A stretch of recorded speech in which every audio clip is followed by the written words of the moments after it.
Hey guys and gals, welcome to the first episode of Things to Make You Go. Right, it was quite a struggle for me to figure out what should be my maiden topic, in all honesty, because there's so many different things that we could speak about, you know. But I ended up choosing this topic because there was something related to trending in the news, and that's the entanglement scandal. And if you don't know what the entanglement scandal is, then obviously you haven't been watching BBC News. Because I know some of you will tell me, loftily, oh, you don't do social media and I'm not into gossip. But listen to me, the entanglement scandal reached BBC News, you all. Anyway, so if you don't know what it is, go and check it out. But basically, the topic that we're going to discuss today, after all that long talk, is infidelity. Oh yes, oh yes. If you start off, might as well start off with a bang. This is a hot topic for sure. Now, I do not claim to be a relationship guru from an academic point of view, but I know that I have some knowledge to share from an experiential basis. In other words, grassroots now. I listen to enough husbands, boyfriends, wives, girlfriends, friends with benefits, friends without benefits, to have an opinion and a sound opinion as to the topic. And me of myself would have been, I don't want to say a victim, but I was involved in a relationship that would have experienced infidelity. Yes? So anyway, so let's go. So I am not going to define infidelity. I'm not going to define infidelity because I believe that infidelity has to be defined by the individual themselves. And the reason I say that is because my understanding of infidelity and your understanding of infidelity would be very different. Yes? So to me, my advice, if you are in a relationship, a romantic relationship, you sit with your partner and you speak about what you define as infidelity. I think it is a very, very important topic for everybody to figure out. And the aim is not to get the person to buy into what you say, but the aim would be for them to respect what you say. Yes? Because I think that's where it is. We have some discord in that persons believe or feel they need to adopt their partner's definition of infidelity, or fidelity, but that should not be the aim. The aim is to know what you view it as, or what behaviors or decisions will be labeled or categorized as infidelity. So there wouldn't be any back and forth and one person trying to prove their point, etc., etc. So that's definition. So we get to the why. Now, I have read so many different experts, be it grassroots experts or academic experts, giving reasons why, and even persons who would have been guilty of committing infidelity, both male and female, as to why. I want to suggest that we could lump all those reasons in two different categories, because the person can and because the person wants to. So why can? I say can because, of course, it speaks to the ability to. And you may be wondering, what does that have to do with anything? It has to do a lot with the fact that many persons, well, I shouldn't say many persons, but there are a lot of persons that cannot engage in an intimate experience with somebody who they're not in a committed relationship with. Yes? So in other words, they have to be in some kind of commitment or agreement with an individual before they enter into an intimate experience. So some people might be saying, oh God, unicorns exist. Yes, unicorns do exist. I have interacted and met a lot of persons who openly admitted that they could not get into an intimate space with an individual they were not in some kind of commitment or agreement with. Now, there are probably more persons who are able to, but I'm just saying that for the purposes of what we're dealing here, the person who finds themselves in a situation of being unfaithful, it is because they can become intimate with somebody else who they're not in a committed relationship with. Yes? So that is important for us to know for when we're dealing with how it can be prevented, yes, and if it can be prevented. So that's the cans, those who can. Because they want to. That one, some of the persons who may have committed acts of infidelity may want to fight me on this and say, I didn't want to do it, I didn't set out to do it, it just happened. And I will challenge you on that. I will challenge you on that because usually when you get them to be real and transparent as to the reasons that they were able to find themselves in that situation, you would usually find the reasons speaking to something that they believe they were not getting from the relationship. And if you're not getting it, it means you are in want or need. So it means then that basically that you wanted something from this individual that you weren't getting from your committed relationship.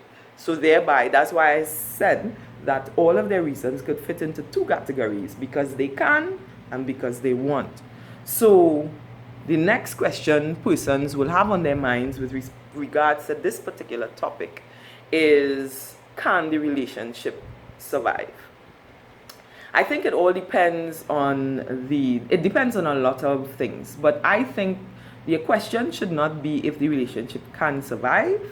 Your question should be, can this relationship thrive after this experience? Because, I mean, your relationship could survive, but you're not happy in it.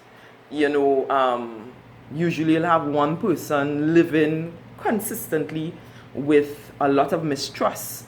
So there's a lot of policing going on and checking up phones and checking in and all that consistently. Now, the thing about it is that is part of the course of gaining the person's trust, etc., etc.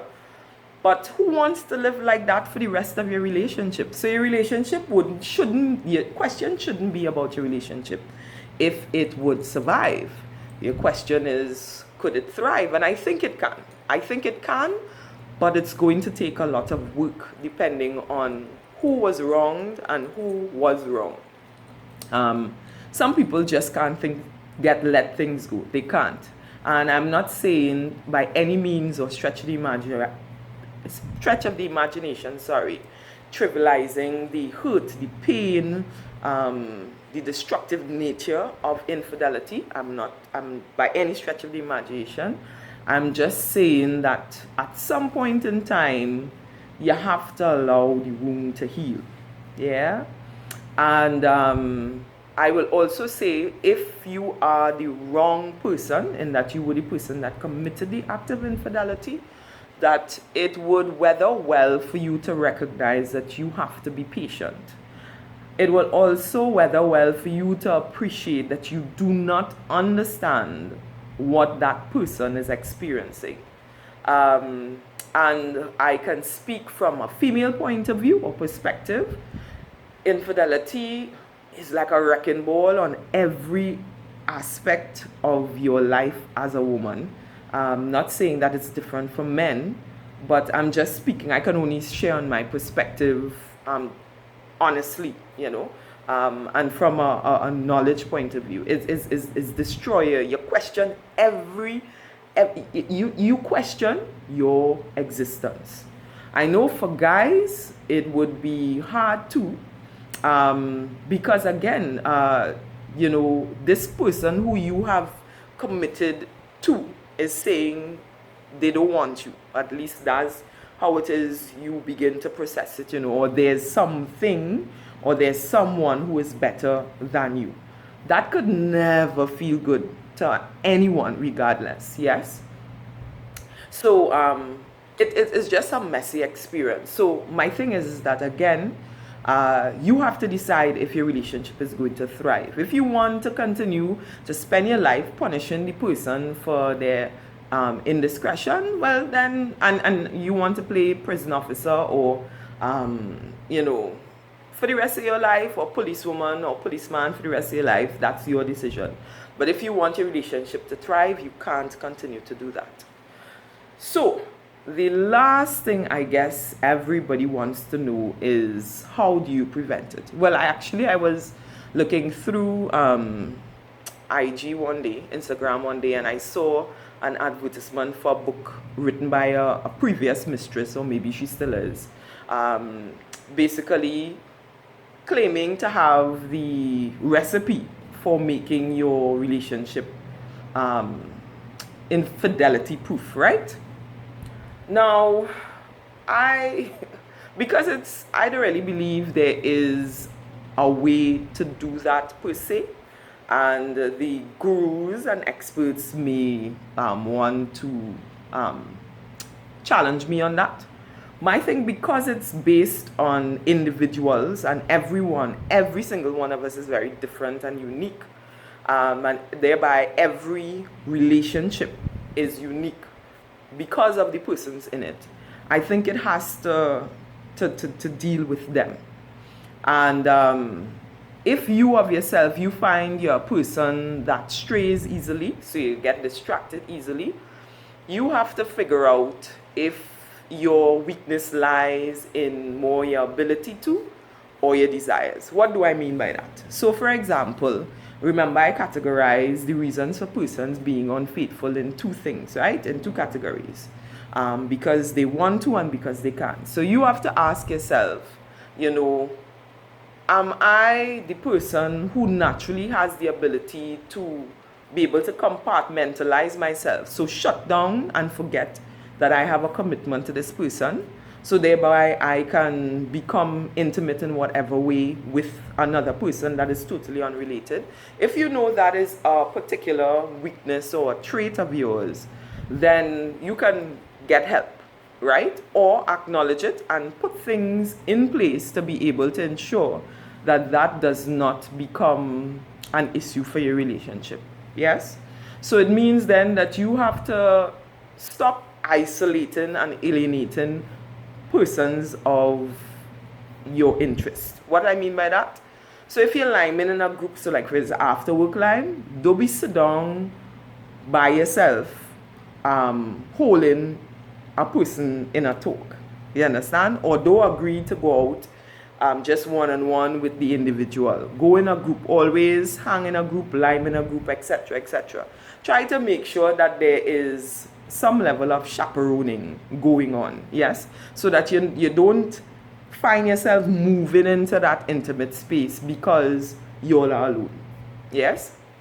So that would be the persons who realize their weakness, dwell more in their ability to. For the persons with the want, because they want to and it lies more in your desires, I want to suggest two things to you. The first one is to figure out why you're really with the person that you're with. Now, if it is you're married to the person, there's a real sucky time for you to be thinking about this, but in order to maintain the integrity of your relationship, it needs to be done. Because a lot of us move on attractions that only happen in one plane and we forget is a whole person. What I mean by that is that the person looks good, or the person, let's say, thinks like how you would want your future partner, but the rest of the individual that wasn't taken into consideration. So what I mean, I personally hold what should I say? I believe in the whole person concept. So our whole selves will always involve the physical, the social, the mental, intellectual, the emotional, and the spiritual, right? So if you realize that you only move in one plane, when it comes or respond to your attractions in one plane, then you may find yourself in some problems. So you need to sit down and ask yourself, why are you in this relationship?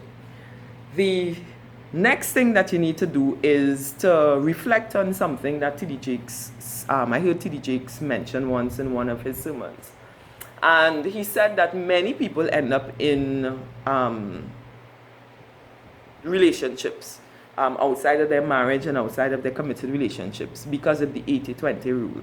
And that's basically the person that you're with has 80% of what you want in a relationship. However, there's 20% that's missing. So when you see that 20% outside of your relationship, you run it down. But of course, what sense that make?